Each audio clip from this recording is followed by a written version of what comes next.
Matius 28 ayat 19 sampai 20. Karena itu, pergilah, jadikanlah semua bangsa muridku, dan baptislah mereka dalam nama Bapa dan Anak dan Roh Kudus, dan ajarlah mereka melakukan segala sesuatu yang telah kuperintahkan kepadamu.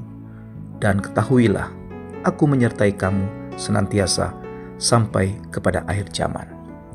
Sobat Inspirasi, seringkali kita memahami gereja sebagai tempat berkumpul, beribadah, dan menerima firman. Itu tidak salah. Tetapi dalam ayat ini Yesus memberikan mandat yang jauh lebih dalam. Gereja dipanggil bukan hanya untuk mengumpulkan orang, melainkan untuk menjadikan murid.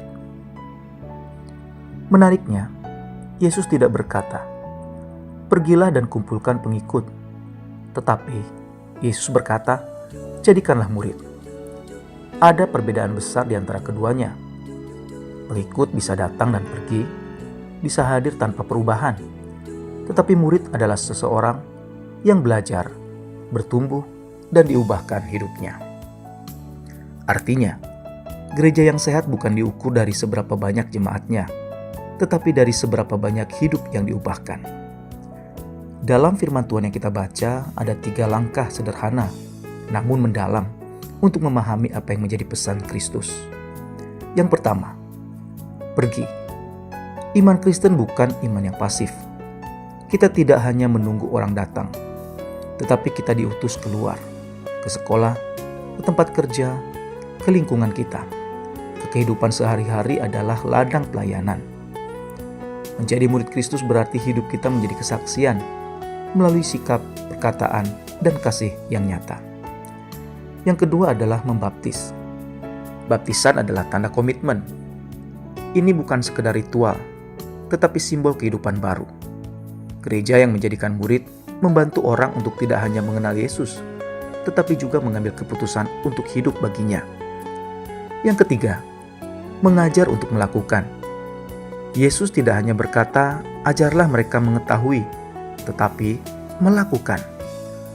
Kekristenan bukan hanya pengetahuan, tetapi ketaatan. Gereja dipanggil untuk membimbing, mendampingi, dan menolong setiap orang bertumbuh dalam iman secara nyata. Mengampuni, mengasihi, hidup benar, dan setia kepada Tuhan. Dan di akhir amanat itu ada janji yang sangat menguatkan, yaitu, "Aku," kata Yesus, "menyertai kamu senantiasa sampai kepada akhir zaman." Ini berarti kita tidak melakukannya sendiri. Dalam setiap usaha kita membimbing orang lain, dalam setiap percakapan sederhana, bahkan dalam setiap langkah kecil, Tuhan hadir dan bekerja bersama dengan kita. Mungkin hari ini kita perlu bertanya pada diri sendiri, apakah saya hanya menjadi pengunjung gereja, atau saya benar-benar seorang murid Kristus? Dan lebih dari itu, apakah saya sedang menolong orang lain menjadi murid juga? Menjadikan murid tidak selalu berarti berkhotbah di mimbar.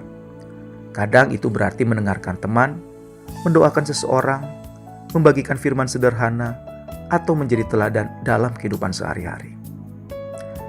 Oleh karena itu, Sobat Inspirasi, kita harus memahami bahwa gereja bukan hanya tempat kita datang setiap minggu. Gereja adalah kita, orang-orang yang dipanggil untuk pergi, mengasihi, dan membimbing orang lain kepada Kristus. Mari kita menjadi gereja yang hidup, gereja yang bertumbuh, dan gereja yang setia menjalankan panggilan menjadi murid. Mari kita berdoa. Bapa di sorga, kami bersyukur untuk renungan firman Tuhan yang kami dengar pada pagi hari ini, yang mengajarkan kami bahwa kami adalah gereja yang seharusnya menjadikan orang-orang di dalamnya menjadi murid Kristus. Oleh karena itu Bapa, biarlah kami bukan hanya sekedar berkumpul, tetapi kami lebih daripada itu, kami mau belajar, kami mau bertumbuh, dan kami juga mau diubahkan hidupnya menjadi sama dengan karakter Kristus. Dan semua itu boleh terjadi jika kami mengandalkan Roh Kudus dan jika kami bersatu di dalam satu tubuh Kristus. Oleh karena itu Bapa, kami minta, kami mohon supaya Tuhan yang memampukan kami untuk kami boleh menjadi murid yang serupa dengan Kristus. Terpujilah Engkau Bapa. Di dalam nama Yesus, Kami berdoa dan kami bersyukur. Haleluya. Amin. Shalom. Tuhan Yesus memberkati. Berikan ku hati seperti hatimu, yang penuh dengan belas kasihan.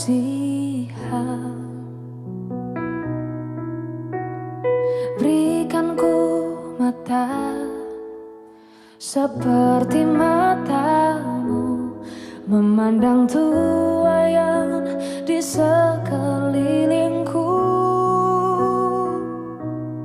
Berikan ku tanganmu untuk melakukan tugasmu. Berikan ku kakimu melangkah dalam rencanamu. Berikan ku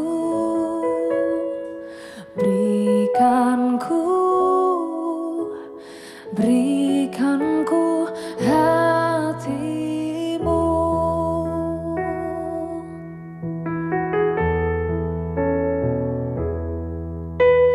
Berikan ku hati seperti hatimu, yang penuh dengan belas kasihan.